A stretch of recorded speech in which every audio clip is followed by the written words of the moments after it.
We are finally getting around to doing our team builder dynasty on the channel, the Indian River Bull Sharks. However, it's going to be a little different than I initially planned. We'll talk about it as we go, but let's go ahead and jump in and look at our Conference USA, completely full of custom teams. First up, we got the Roo City Pandas. They're a pretty good team. They run the air raid. They're an 84 overall. They're out of Louisiana. They're going to be a tough team to play against, and I'm really excited to look at their home field when we play there because it is beautiful. Whoever created this team did a great job. Next up's the Central New Mexico Sun Cats. They're another team I didn't get to create. That's why their overall is a little bit higher. I was going to do all cupcakes, but Team Builder's going to Team Builder, so I couldn't get the teams built. Either way, they're a pretty cool looking team. I think whoever created them did a good job. They're a solid roster. They're going to be a top competitor right from the get-go. Along with the South Padre Stingrays, they're another higher overall team. It's not going to be just Helen dominating in this dynasty. We have some really strong teams at the top that we're going to have to fight and claw our way to be able to top them. Next up, though, is the Helen Chamois, the rivals of the Indian River Bull Sharks. They ended up having to join CUSA after the deals fell through and got delayed by 2 years. We'll get into that a little bit later on. Either way, they're an 83 overall. They run the pistol. They have a very strong roster, and they're going to be a great competitor in this CUSA. Next up's the Tennessee State Wolves. They're more of a pro-style attack, but they are a pretty good roster. They're kind of mid-tier at an 80 overall. We expect them to be a difficult team to take on. Of course, you have the Indian River Bull Sharks. We're coming in at a 75 overall. We're the worst team in the CUSA, and we have a lot of work to get ourselves to the top. And then it's the Talladega Tusks. They come in at a 79 overall, and this team's really cool, man. Another team I didn't get to create. They run a pro-style attack, and they are going to be a dominant team. They're kind of modeled after Alabama with a little bit of a different color scheme. Next up after that's the RTI Foxes. Their logo is pretty sweet, and they have a pretty cool field as well. Another team that they did a great job creating. Unfortunately, like I said, I was only able to create 3 teams, but they come in at an 80 overall with a pro-style attack. They're going to be a tough team in this conference. Then it's the South Kentucky Coyotes. They come in at a 75. They match our overall. They run the air raid. They run the 3-3-5. They're a weak roster. And then finally, the last team I was able to create, the South Montana Elks. They come in at a 76 overall. They run the air raid and the 3-3-5 as well. This is another team that's going to be at the bottom, a team that we should be able to compete with in year 1 and maybe get a victory over. It's going to be hard though. This year is going to be difficult. I don't know how many games we're actually going to be able to win because I'm not actually playing the games. We're going to slow sim these games, and you're going to get like 2, 3, maybe even 4 games in an episode at times. We're still going to be able to go through and we're going to show highlights of each and every game. We're going to open up the season though against USF at Raymond James Stadium, and then we have to head to Ben Hill Griffin Stadium to take on the Florida Gators. After that, we're at home for our first home game against FAU, and then we head to Helen, Georgia to take on the Chamois. Finally, we have a bye week, and then we take on Talladega. That's going to be a tough game. I don't know if we're going to be able to win it. Along with Tennessee State, it looks like we could be, no wins at this point in the year right now. Central New Mexico, another team I'm not sure we'll be able to beat, and then follow that up with South Padre. Really don't know if we're going to be able to beat them either. So then we get Roo City. Probably won't be able to beat them. They're the best team in the conference. And then finally, the last 3 weeks of the year, we might be able to sneak out 2 victories here. 1 over South Kentucky, 1 over South Montana. Not sure about RTI.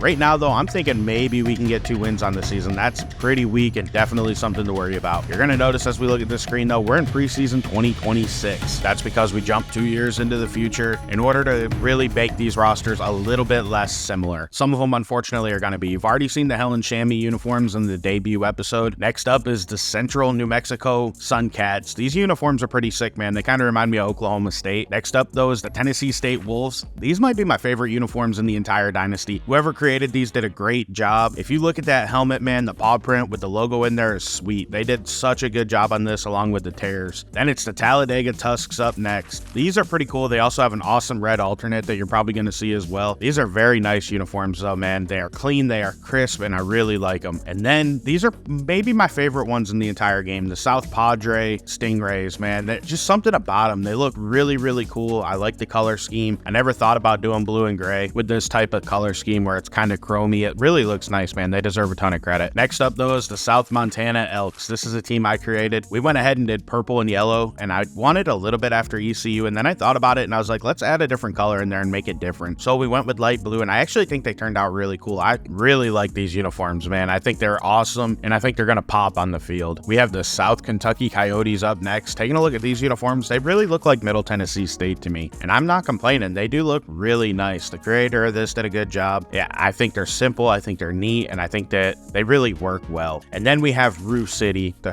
Pandas, man. I love these uniforms. I say it a lot, but they might even be more my style than the Stingrays. It's a close toss-up. I really like whoever created Roo City. They did such a good job on these. And then we have finally the last team you haven't seen yet, the RTI Foxes. These uniforms are pretty nice. They're pretty basic. They're just orange and white. They kind of remind me of the Sun Cats, but I like them overall. I think they're a good creation. I think that they have solid uniforms. Finally, though, let's go ahead and start taking a look at our Indian River Bull Sharks team. We're going to start with starting quarterback Alex Kashima. He is a 71 overall true freshman. As you'll notice, every player we recruited is only a 2-star. We tried to get rid of everybody that was on the original roster. I did the best I could. We still have some, but if we recruited them, they're a 2-star and they're from Florida. That was by design, and we'll talk a little bit more about recruiting later. Next up, though, we have Jordan Amell, our starting halfback. He is a 73 overall, and he has a decently high ceiling for this team. He's probably going to get into the low 80s at best. I think he'll be a good player with team player and winning time for mentals. He's going to be all right. At fullback, we have Adrian Pujati. I don't expect him to play much. He's a true freshman that doesn't have a high ceiling, but he is on the team. And then our top receiver is Tanner Milliam, and he is one of the players that's on the roster initially. We couldn't move on from him. He's not great. He's a senior redshirt, but he is going to be our top receiver at a 72 overall, so we do expect him to make a bit of an impact. Our number 2 receiver is Jesse Chickalow. He also comes in at a 72 overall, but he's somebody we're definitely going to want to replace. He doesn't have a high ceiling. He's not going to get much better than this. So that leads us to our number 3 receiver, Phil October. He does have impact dev, and unfortunately, he has a low ceiling with that dev trait, which is pretty disappointing. So again, we're going to end up having to replace him, but part of the recruiting restrictions are we can only go after 3 stars until we make a bowl game. And then after we finally get into a bowl game,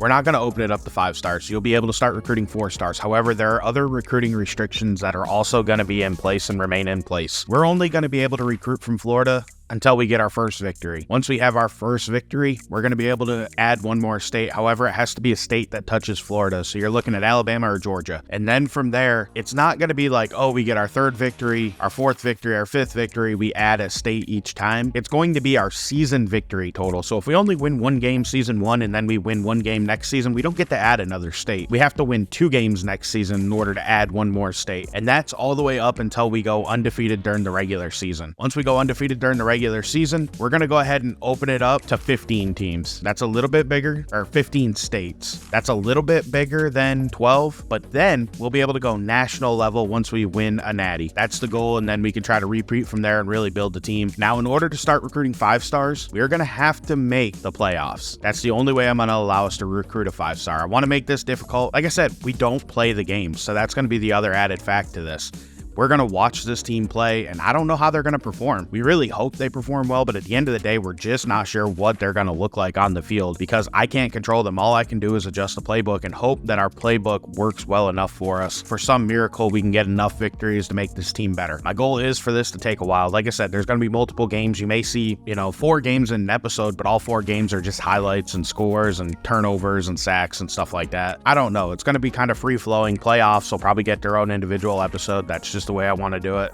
This episode, though, will have 1 game in it, and from there, we're just going to start slowly moving along with this. Now, how quick should you expect this series out? I'm not 100% sure on that. I haven't fully committed to a time frame. I'm trying my best to get 3 of our Coach Josiah Wynn Carousel Dynasties out, and I would like to get 2 Madden videos, 1 on Thursday, 1 on Sunday. So that's kind of my goal there, and that basically leaves us with a Tuesday and a Saturday upload that's currently available, and I'm not sure if I'm going to have the time to be able to get this out twice a week. I may, though. I'm also probably going to use this as a filler, so say I can't get a Bucks episode done, or I can't get, for some reason, a Josiah Wynn Carousel Dynasty done. I'm hoping to be able to record these far enough ahead to where I can go ahead and start to edit the videos and have them prepared for like a just-in-case situation. Now, there's some other cool things about this that I also want to add as well. You're going to be able to have players in this Dynasty. I'm going to upload a video after we do the recruiting on early signing day, and probably after the offseason episode. I may just cut it back to just after the offseason episode that shows every player on every team within our conference, and that if you want to choose, all I ask is subscribe to the channel and leave a comment below telling me what player you like. Of course, I can't edit the way they look, and I'm not going to edit their height and weight, but you can put your name in there, and you can have a preferred jersey number I can try to get you, and that's kind of my goal. I want to be able to have some of the people that are a part of this community in this series and allow you to have some guys in here. So you could choose from the Bull Sharks. You can choose from any other team within our conference, because you're going to play every team every year. That's why I decided to stop at 10 with the CUSA. I was going to do 16, but I figured if I did 16, we wouldn't be able to see teams very often, and it just wouldn't work out right. So I preferred to keep it kind of simple, go with 10 teams, do 9 conference games, and make it so that way each year we see every team. And that allows you, so that way if you choose to be a quarterback for Helen, you'll get to see them each and every year, and you'll see when they eventually become a starter, as long as they don't transfer away. Either way, let's go ahead and jump into our first game. This one's going to be a little bit quicker. We're going to show a bit early, and then depending on how the game goes, we may just jump in the highlights to keep this video a little bit shorter. Your Indian River Bull Sharks are going to open up with the ball as the USF Bulls kick it away to them here at Raymond James Stadium. We're going to be forced to return it, and that's a dreadful one. We barely get out to the 15. Starting quarterback Alex Kashima comes out onto the field. We expect a lot out of this guy. He has a reasonably high ceiling. I just don't know if he's ready to play. Unfortunately, he's the best option we got as he checks it down underneath, and that was dropped. That's going to bring up second down. He got a little flustered there, but that was a nice pass. That's a completion to our top receiver, Tanner Milliam. He's a senior redshirt, and he got the first down there, so we're looking to pass again. We have pressure in there. Come on, get rid of the ball. Unfortunately, that's going to end up being a sack. That's a big mistake by Kashima. He's got to be smarter. Don't be talking smack after that, dude. We're backed up, but that's a pretty nice pass. We get some of that yardage back. It's still going to end up being 3rd and 12 here, though. Kashima's got a pretty clean pocket, though, as he's going to check it down underneath, and we break the tackle. That's going to be a first down all the way out to the 50. Jordan Amell made that play for us, man. He was the star of that one. However, on next play, we're immediately going to face pressure, and down goes Kashima. There was nothing we could do there. It's 2nd and long now. So we're going to come out under center and just hand it off to Jordan Amell and try to get some yards. And Amell's out to the 50, down to the 40, down to the 30, and he is knocked down at the 25-yard line. What a huge run there for the young back.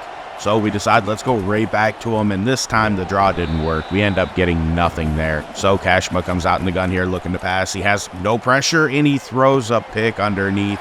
We can't do that, and there's nobody around this guy. That's going to be Lee taking it all the way back to the house, and the Bulls are going to take a 7-0 lead here. That's a big mistake by Alex Kashima. He can't do that. You got to be smarter. So now we're going to come out and start off this next drive and go back to Jordan Amell, and he's going to find some solid space. We'll take 4 yards, and we go right back to him again, and Amell trying to find something, couldn't find anything.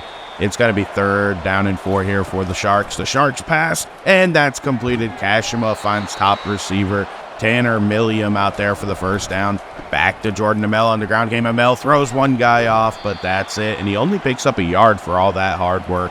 2nd and 9, Kashima looking to pass. Kashima fumbles the ball as he's sacked. That's going to be President forcing the fumble, and President's also going to get the recovery as he goes down at the 25-yard line. The Bulls are set up in excellent field position here. They're going to be able to cash in, and hopefully we can hold them to 3. That's best case scenario. That's going to set Byram Brown in the offense up with great field position as he's going to go to Nate Luck on the ground, and Luck's going to find 5 yards. That's a solid run, nothing crazy there. So from the gun, they're going to go right back to him again, and Luck's going to juke inside, get the first down. That's a solid play by DJ Dean, the junior defensive tackle. They're going to go right back to him on the ground, and again, he has nowhere to go. That's number 92, Cade Bloom, making the tackle as they're going to pass here, and that's bottled up. Marquez Carty gets him down. Bynum Brown looking to pass here, 3rd and 4, and they do not get the first down. Carty hit him right at the sticks and stuffed him, so they decide to settle for 3, and that's going to give the Bulls a 10-0 lead here today. Let's see if we can avoid the turnovers that have plagued us so far in this game. We're going to go to the ground. It's Jordan Amell getting the carry, and Amell's going to go backwards and lose 5. That's an awful play, man. Now Kashima's forced to pass, and he just checks it down underneath, and that really didn't have anywhere to go. So that's going to be the end of your first quarter. The Bull Sharks are in a 10-0 hole against the Bulls, and you know, we really have been the better team on offense, but it's because we've actually possessed the ball, and we were able to move it on the first drive. The second drive, it ended prematurely. Let's see what we can do here is we're going to pass to open up the second quarter, and Kashima checks it down underneath. That's not going to be a first down as Taylor Ricci came up just shy of the sticks. Now the Bulls have to actually drive the full length of the field. Let's see if they can do it. First play didn't go so well. They pick up 4, but nothing crazy. They go back to the ground game, and there's some space there as Jalen Johnson shows some speed and gets out to about the 46-yard line. Brown looking to pass here. That's a completion. We knock him out of bounds. Unfortunately, he picks up 9, though. So 2nd and 1, play action, looking to take a shot. The Bulls get that in there, and how did he break out of that tackle? What a play by the receiver there as he's going to break the tackle at Quincy Blue and then hit the gas and go for the touchdown there. That's a bad play by our defense. We got to do better. Now the Bull Sharks take back over. That's going to be a quick pass out there. We're going to find a little bit of space. That's going to be about a 3-yard gain to Chicolo,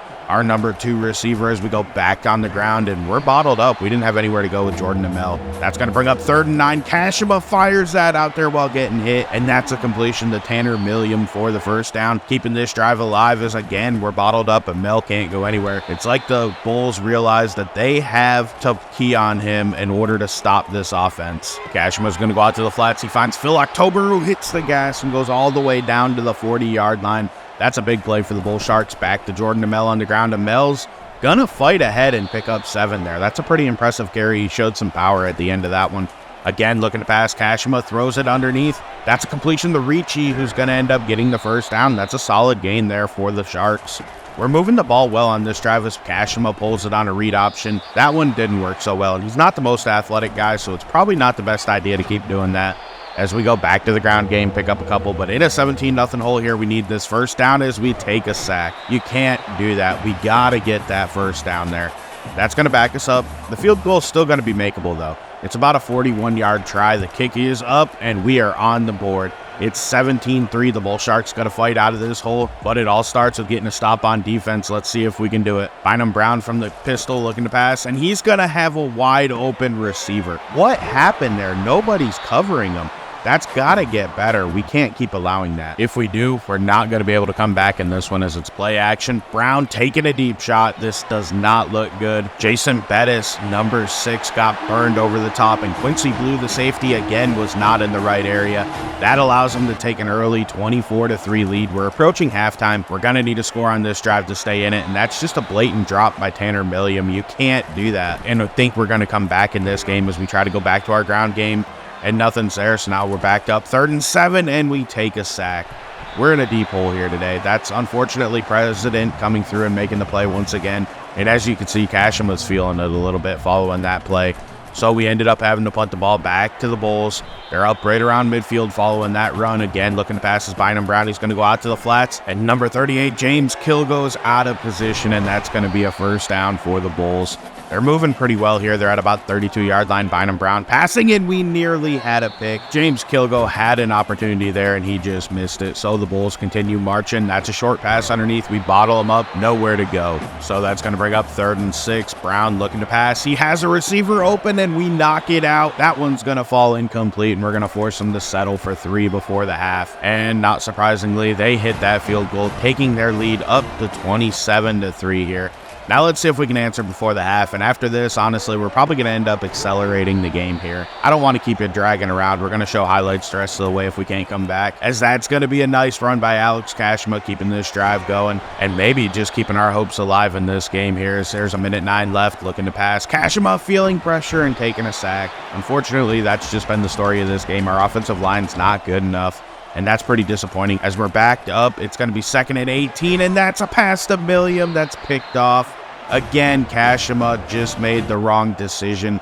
The Bulls are set up to be able to get more points before the half. We're just going to hope it's not a touchdown. That's really all we can do in this moment. Problem is, it's already going to be 1st and goal here. There's only 42 seconds left in the half. So I think that's probably going to do it here. That's a pass to the end zone. Touchdown, Bulls. Jason Bettis, the freshman redshirt corner, was burned again, giving up that score and putting us in an even bigger hole as we head to halftime. Your score here is going to be 34-3, and that's going to be the interesting thing about this dynasty, man. This is why I wanted to do this style, because I truly feel like if I was playing this game, we'd be able to compete a whole lot better in this than what we have been so far. And just watching the game, our team overall is really going to matter, so we have to build a good team. Either way, in the second half, you're just going to see highlights. As you can see, they continue to blow us out here. We're just not fast enough on defense.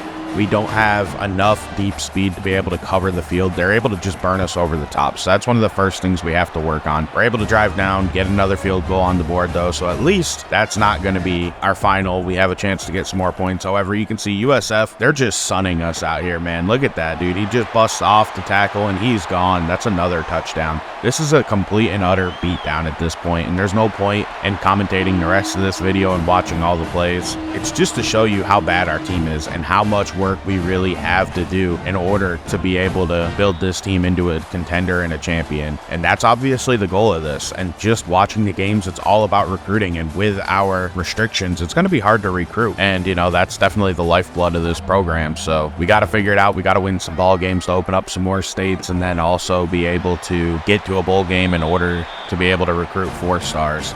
Now, as you can see here, that was our backup quarterback who's in the game, and he just threw that pick. Unfortunately, he didn't do a whole lot better for us. You know, we continue to get blown out. This game was not close. We didn't do it really anything good, and I'm really worried about what that means for the rest of this season. I purposefully made this team bad when we took it over. You can see just how bad we really are by the end of this. We lost 62-6 to USF. We didn't play Florida, Miami, FSU, Alabama. We played USF and we just got blown out. What does that mean for us the rest of the way? Honestly, I don't know. It means we have a lot of work to do, and I'm excited to get into it. This is just the tip of the iceberg, and in the next few episodes, you're going to see a couple games in the next one, and then we're going to go to probably about 3 games an episode for the rest of the first season. And then in the second season, I'm not fully sure how we're going to set it up, but the thing is, you're going to be able to have your recruits in here. And when we have recruits on opposing teams, I really want to slow it down and focus on that game so we can see the recruits make an impact and actually really feel them being a part of this dynasty. Since we're going to play every team each and every year, that's something that I want to make sure we show off, because there's no point in you choosing a recruit to go to Talladega and then I never show you us play Talladega except for highlights because they're beating us down or something like that. So my goal is to find the right speed for this and the right pace. In all honesty, every non-conference game will probably be in one episode in the future, if I can do it that way, or it'll be included. So if I can only have 2 non-conference games before conference play starts, they will likely be the 2 of them, and then the third one will be thrown at the end of another episode. I think that's the best way to go about it. I want to make sure, like I said, I show our recruits off. So going in next season, if there's teams that don't have recruits and the game's not very good, I'll feel no pressure to condense that down and make it a shorter version. I want to make sure we get through the seasons kind of quick. I don't want to just, you know, single game episodes for everything. That's a lot of work. But at the same time, I don't want a 50-minute episode. So I'm trying to find that balance on how to show it off. I really would like 2 games an episode, and there is a chance that I do that, but it's just longer highlights. Like I said, still working on the format for the rest of it. This first season, though, it's all about getting through it and starting to get our recruits and building our team, because we know how rough it's going to be. As we take a look around the CUSA here, you can see South Padre ended up beating Tennessee State. Oklahoma beat the Elks. The Tusks beat FCS Southeast. Helen ended up beating ECU. You can see Rue City knocked off San Diego State. Central New Mexico beat Central Michigan, and then Boise State beat the RTI Foxes. That's how we get through week 1. Now, next up, we got the Florida Gators. This is going to be a tough game. We're going to get our butts stomped if you see how we did against USF. It's not a game I'm looking forward to, and unfortunately, I do think it's a game we probably will end up losing. But either way, it's a game we got to play, and we got to try to win and move on. I'm LDJ11. I want to thank you for watching. Leave any feedback you guys got below. I'd love to hear it. Have a great day, and we'll be back with more of the Indian River Bull Sharks soon. I'm out.